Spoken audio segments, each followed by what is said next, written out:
ایران امریکہ اسرائیل کی جنگ کا نتیجہ خاص طور پر دنیا کی سیاست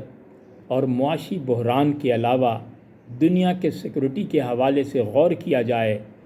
تو ایران پر اچانک حملہ صدر ٹرمپ کی ذاتی انا اور ضد کے علاوہ کچھ نہیں۔ 28 فروری کو امریکہ نے اچانک ایران پہ حملہ کیا اور سب سے پہلے کمسن طالبات کے اسکول پر حملہ کر کے 250 کمسن بچیوں کو شہید کیا، اور اسی دن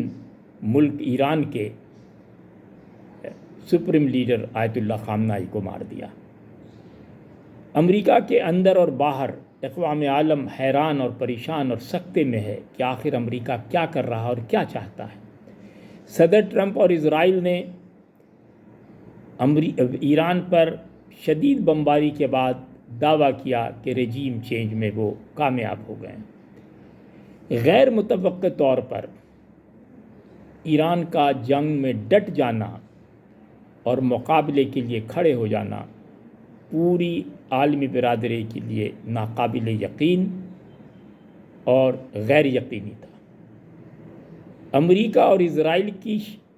کے حملوں میں جیسے جیسے شدت آئی، ایران نے جوابی کارروائی کے طور پر اسرائیل کے شہر تل ابیب، انڈسٹریل سٹی حیفا اور ان کے بین الاقوامی ہوائی اڈے بن گوریا کو مکمل تباہ کر دیا۔ یہاں تک امریکہ برداشت کر لیتا، لیکن جب ایران نے اپنے اڑوس پڑوس میں موجود سعودی عرب، بحرین،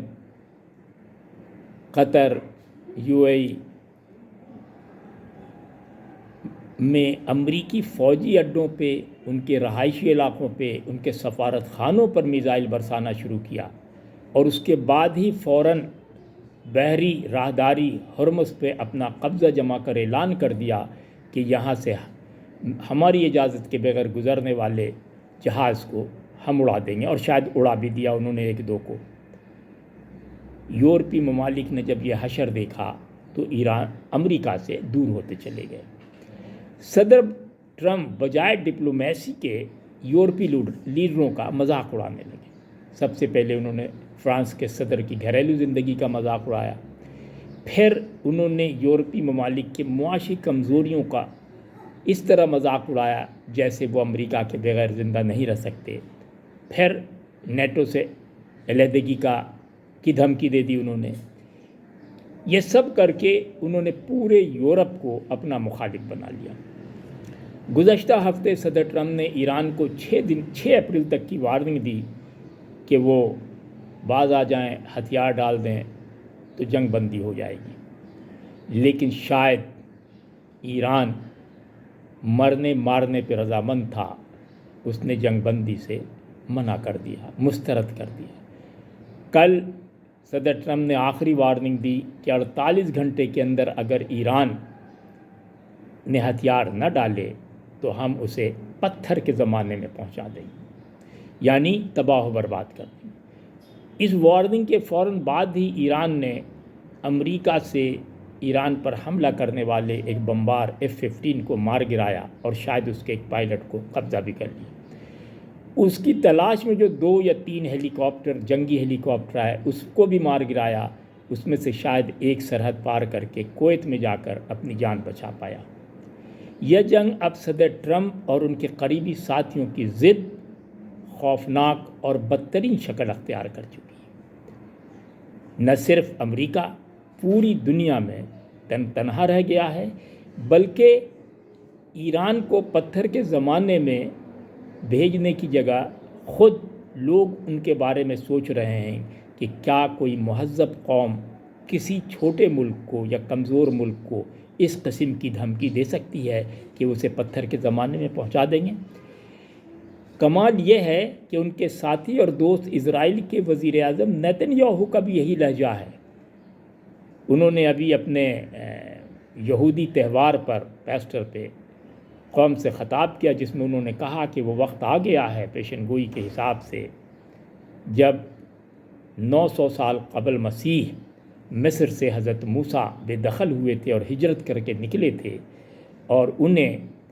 یہ پیغام ملا تھا، خوشخبری ملی تھی کہ وقت آئے گا یہ اس صدی میں جب ان کو یہ متبرک زمین ایران کی شکل میں واپس مل جائے گی، شرط یہ ہے کہ اس کے لیے خون کی ندیاں بہانی پڑے گی اور اس کے لیے ہمیں تیار رہنا چاہیے۔ یہ تقریر انہوں نے نہ صرف مذہبی ریفرنس سے کی، اولڈ ٹیسٹیمن یعنی تورات سے کی، بلکہ اس طرح کی جیسے وہ خدا کے ایلچی ہوں اور خدا کی زبان بول رہے ہیں۔ اس کی مثال اس طرح بھی دیکھ سکتے ہیں کہ جب اسرائیل نے ایران کا ایک عوامی پل برج اڑایا جس میں تقریباً 90 یا 100 لوگ بری طرح گھائل ہوئے یا زخمی ہوئے اور شاید 9-10 شہید بھی ہو گئے، اس کے بعد صدر ٹرمپ نے بجائے شرمندگی کے اس طرح اس کا مذاق اڑایا جیسے عموماً اس مہذب دنیا میں اب نظر نہیں آتا۔ اب پوری دنیا اور امریکہ میں خیال زور پکڑ رہا ہے کہ صدر ٹرمپ کی حکومت نہ صرف غیر قانونی، غیر آئینی، بلکہ خود امریکہ اور انسانیت کے لیے خطرناک ثابت ہو رہی ہے۔ یہ آہستہ آہستہ ڈیولپ ہو رہا ہے لوگوں میں۔ دوسری طرف اگر میدان جنگ کی بات کی جائے، پوری دنیا خاص طور پہ یورپی ممالک کو یقین تھا کہ امریکہ کی جنگ میں برتری ہوگی اور ایران 2-4 روز میں ڈھیر ہو جائے گا، گر جائے گا۔ لیکن جس طرح امریکہ کے خلاف ایک کمزور ملک کھڑا ہوا، اس نے پوری دنیا کو ششدر کر دیا، اور اب لوگوں کا خیال ہے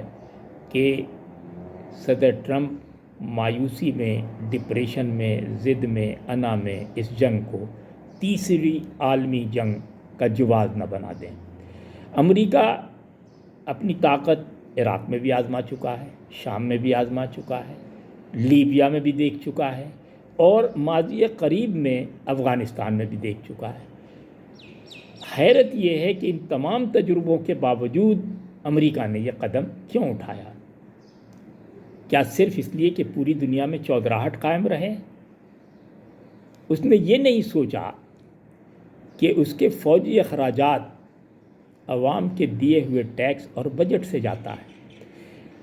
دنیا کے 150 ممالک میں اپنے فوجی اڈے بنانے کے بعد یہ سوچنا کہ وہ محفوظ رہیں گے اب ثابت ہو رہا ہے کہ وہ زیادہ خطرے میں ہیں، کیونکہ یہ فوجی اڈے ان کے لیے عذاب بن رہے ہیں۔ اب ان کی مضبوط فوج اسی طرح ہوگی جیسے شیکسپیئر کے ایک ڈرامے میں جب فوج سامنے آئی تو وہ زیادہ تر ٹن کے یا ایلومینیم کے فوجی پتلے تھے جو ڈھن ڈھن ڈھن ڈھن آواز کرتے تھے، لڑنے کی صلاحیت نہیں رکھتے تھے۔ اب صدر ٹرمپ کو شاید سوچنا پڑے گا، اول تو یہ کہ ان کو اپنی جو آزادی کی 250 سال کی تاریخ ہے اس پہ نظر دوڑانی پڑے گی کہ کتنی جد و جہد کے بعد آزادی ملی ہے۔ ساؤتھ اور نارتھ کا سول وار کیسے لڑا گیا ہے، ابراہم لنکن کا قد اتنا اوپر کیوں ہے، اور ابراہم لنکن کی یہ تقریر کہ the government of the people for the people by the people shall never disappear from the face of the earth میں ڈیموکریسی کی کتنی جان ہے، اس کے بدن میں ڈیموکریسی کا خون کتنا دوڑ رہا ہے، ان کو جاننا پڑے گا۔ یہودیوں کی 4000 سال کی تاریخ پڑھ لیتے تو بھی مسئلہ حل ہو جاتا۔ یہودی ایک ایسی قوم ہے جسے کبھی وطن نصیب نہیں ہوا لیکن کبھی ختم بھی نہیں ہوئے، اپنی ذہانت سے، اپنی فطانت سے، اپنی چال بازی سے، اپنی سازش سے وہ پہلے بھی تھے، اب بھی قائم رہیں گے، کہیں نہیں جانے کے۔ امریکہ کو اس کی فکر کرنے کی ضرورت نہیں ہے، لیکن صدر ٹرمپ کو سوائے نتنیاہو کے کسی کی آواز کانوں میں نہیں آتی۔ امریکہ کی فوجی اور سیاسی طاقت کا لوہا پوری دنیا مانتی، اور اس کا اظہار صدر ٹرمپ کئی بار اپنی تقریر میں کر بھی چکے ہیں۔ لیکن بدقسمتی دیکھیے کہ جس دن انہوں نے یہ کہا کہ ایران کے پاس نہ نیوی ہے، نہ آرمی ہے، نہ ایئر فورس ہے، نہ ریڈار سسٹم ہے، ہم پوری آزادی سے جب چاہیں گے ان پہ قبضہ کر دیں گے، اسی رات ایران نے ان کا فخر سمجھ لیجئے، ان کی عزت سمجھ لیجئے F-15 مار گرایا۔ لوگ سوچ رہے ہیں کہ اگر نارمل صدر ٹرمپ کی گفتگو میں اتنا جھوٹ ہے تو کیا جو جنگ کا وہ نقشہ کھینچ رہے ہیں اس میں کتنی سچائی ہے کہ فتح حاصل کر رہے ہیں یا نہیں کر رہے ہیں؟ ہر آدمی پریشان ہے کہ صدر ٹرمپ آخر چاہتے کیا ہیں، ان کی منزل کیا ہے۔ عام امریکی پوچھ رہا ہے ہم اس جنگ میں کہاں کھڑے ہیں۔ امریکی پریشان، اس کی ایک وجہ صدر ٹرمپ کا بار بار اپنا بیان بدلنا، حکومت کا بار بار جھوٹ بولنا، یا اشارہ ہے کہ جنگ تیسری جنگ عظیم کی طرف جا رہی ہے۔ خاص طور پر نیتن یاہو کا اپنے قدیم مذہبی کتابوں سے ریفرنس اور اللہ کی طرف سے یہودیوں کی یہ خوشخبری کہ زمین کو حصول، جیسے حضرت موسیٰ نے ہجرت کی تھی مصر سے، وہ 10 جلدوں کی جو پیشن گوئی ہے، اس لحاظ سے ایران ہی وہ مقام ہے جہاں خون کی ندیاں بہنے کے بعد یہودیوں کو ان کی میراث واپس مل جائے گی اور دنیا میں وہ دوبارہ اللہ تعالیٰ کی چوزن قوم، پسندیدہ قوم ہو جائے گی۔ ایران اور امریکہ اگر اسرائیل ہٹ جائے تو میں سمجھتا ہوں خود بخود امن کی طرف، کیونکہ ایران کی کوئی بڑی خواہش نہیں، وہ صرف سکون سے رہنا چاہتا ہے۔ اگر ایمانداری سے دیکھا جائے تو امریکہ کو فی الحال ایران کو بھول بھی جانا چاہیے، لیکن مشکل یہ ہے کہ صدر ٹرمپ کے لیے ایران پر قبضہ ان کی ذاتی انا کا مسئلہ بن چکا ہے۔ ذاتی انا کا مسئلہ بن جائے